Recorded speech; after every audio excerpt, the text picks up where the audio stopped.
Naku, direkta ng inatake at ginipit ang 100 kababayan natin sa loob mismo ng mainland China.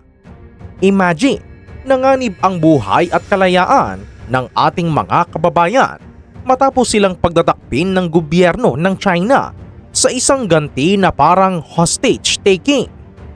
Kaya naman hindi nagustuhan ng Amerika at Japan ang ginagawang pambubuli ng China sa Pilipinas.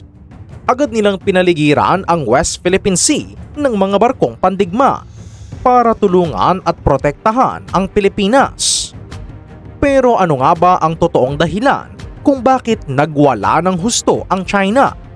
Bakit ginawang target ang mga kababayan natin doon? At paano tayo ililigtas ng alyansa ng Amerika at Hapon? Panoorin natin.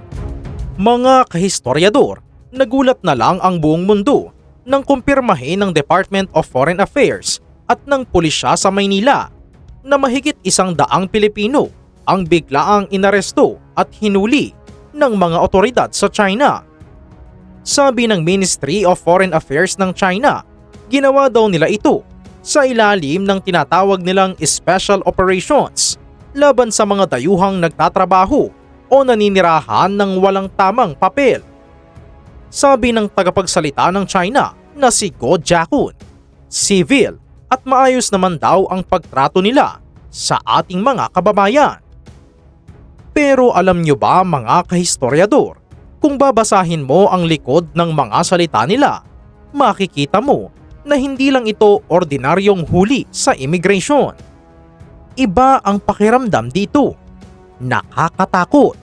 Dahil ang totoong pakay pala ng China sa ginawa nilang ito ay hindi simpleng pagpapatupad ng batas. Isa pala itong direktang ganti at paghihiganti laban sa Pilipinas. Isipin nyo, mga kababayan natin na nagtatrabaho doon ng tahimik para magpadala ng pera sa kanilang mga pamilya dito sa Pilipinas, biglang ginawang target at pinaghuhuli. Ramdam mo agad ang panginginig at takot ng mga pamilya nila rito sa atin dahil nasa kuko sila ngayon ng isang higanteng bansa na handang gumawa ng kahit ano para lang maipit tayo. Pero bakit nga ba umabot sa ganitong matinding ganti ang China? Bumalik tayo noong nakaraang Mayo.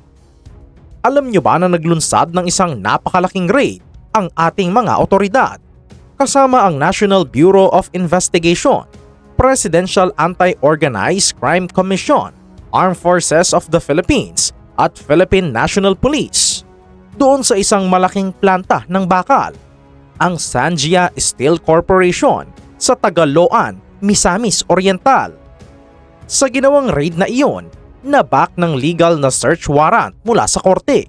Nahuli ng ating gobyerno ang 69 na Chinese nationals na iligal na nagtatrabaho doon. At hindi lang basta illegal employment. Nakakagimbal ang natuklasan ng Philippine Nuclear Research Institute sa mismong loob ng planta. Nakadetect sila ng mga radioactive materials tulad ng uranium-238 at thorium sa mga bakal na inangkat mula pa sa China. Dagdag pa dyan, ang napakamapanganib na plantang ito ay katabing-katabi lang ng proyekto ng Philippine Navy para sa ating naval dry dock.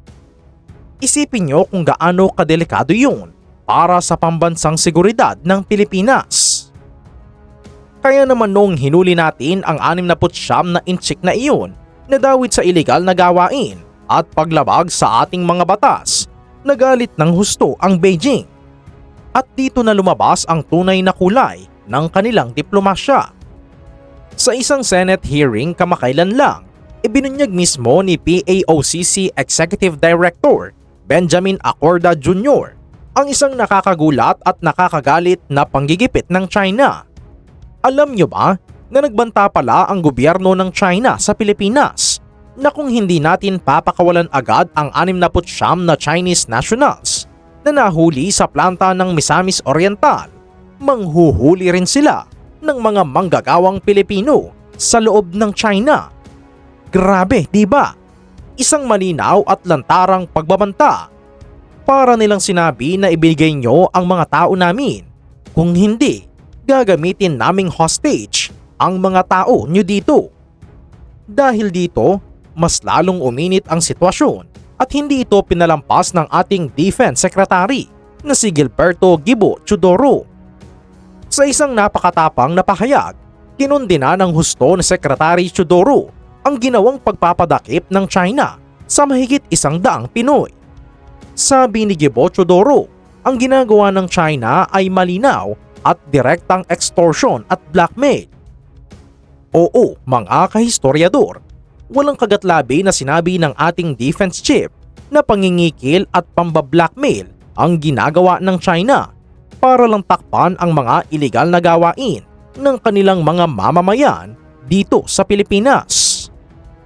Binigyang diin pa ni Secretary Teodoro na ang pag-aresto natin sa mga inchik sa Misamis Oriental at sa Pampanga ay ginawa ayon sa tamang proseso ng batas at may hawak tayong search warrant mula sa ating mga korte dahil may nagawa silang krimen at paglabag. Samantala, ang mga Pilipino naman sa China ay walang intensyon at walang kakayahang gumawa ng anumang malaking krimen doon. Ginawa lang daw silang target ng China para gipitin ang ating pamahalaan at pakialaman ang ating law enforcement processes. Nakakagigil di ba, mga kahistoryador?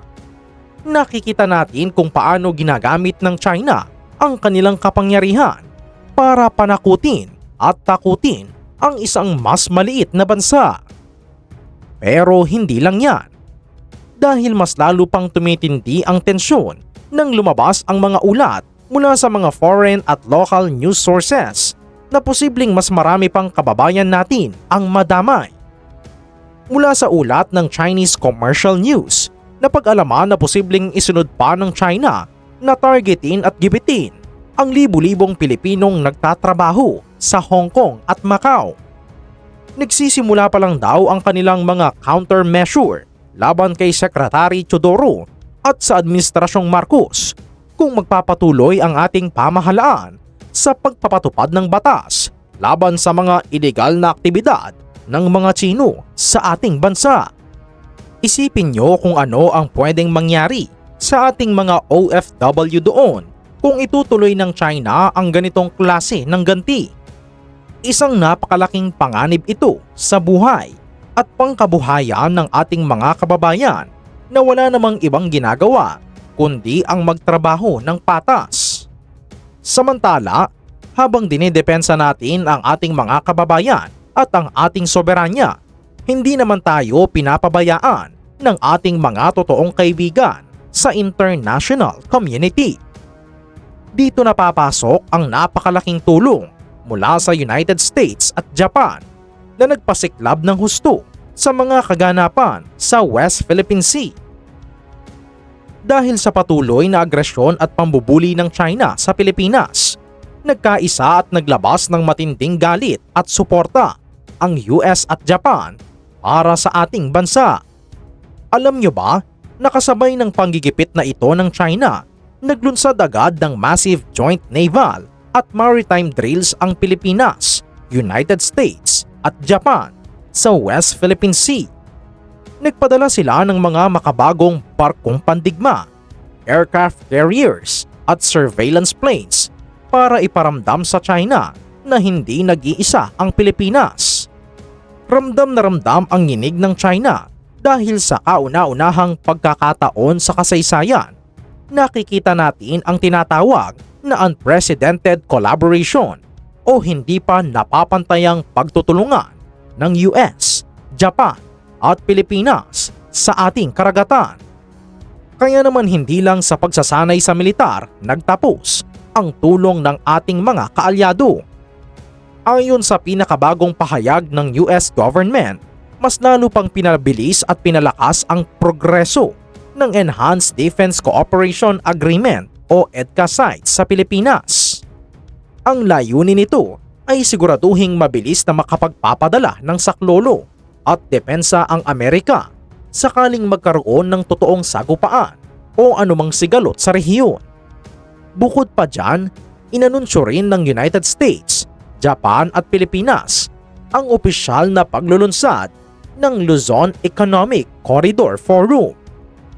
Ano ba ang ibig sabihin nito para sa atin?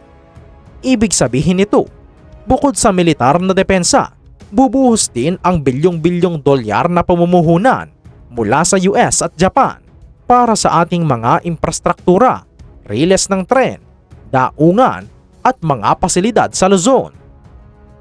Isa itong napakalinaw na mensahe sa Beijing na habang ginigipit at binablackmail ng China ang Pilipinas sa pamamagitan ng pag-aresto sa ating mga manggagawa, ang US at Japan naman ay buong lakas na nakatayo sa likod ng ating bansa para siguraduhing hindi tayo matitinag at hindi tayo mawawalan ng lakas sa ekonomiya at depensa.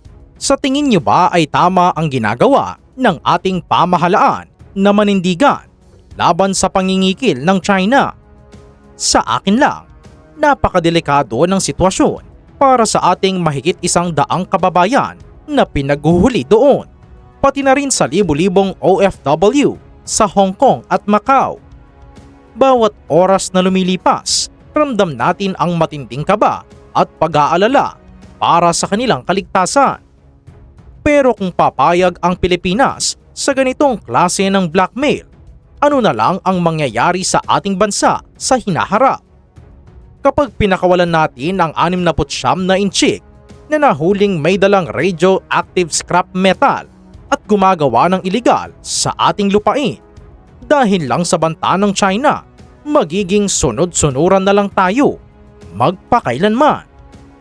Sa tuwing may mahuhuling Chinese spy o illegal worker dito sa Pinas, manghuhuli lang sila ng Pinoy doon para ipalit. Magsisilbi tayong bihag sa sarili nating bayan. Kaya naman napakahalaga na sa mga oras na ito ay nariyan ang United States at Japan. Ang pagpapadala ng US at Japan ng kanilang mga barkong pandigma sa West Philippine Sea at ang pagtatatag ng Luzon Economic Corridor ay hindi lang basta pagpapakitang gilas. Isa itong napakalakas na deterrence o pampigil sa anumang balak ng China na lumagpas pa sa linya. Alam ng Beijing na kapag pinalala pa nila ang kanilang aksyon laban sa Pilipinas o kapag mas pinalala pa nila ang pang-aabuso sa ating mga kababayan, hindi lang ang Pilipinas ang makakalaban nila, kundi ang pinagsamang puwersa ng pinakamalakas na militar at ekonomiya sa buong mundo. Kaya kayo, mga kahistoryador, ano ang opinyon nyo sa matapang na sagot ni Gibo Teodoro laban sa China? Sang-ayon ba kayo sa pagpasok ng Amerika at Hapon para tulungan tayo? I-comment na yan sa ibaba para malaman din namin. Maraming salamat!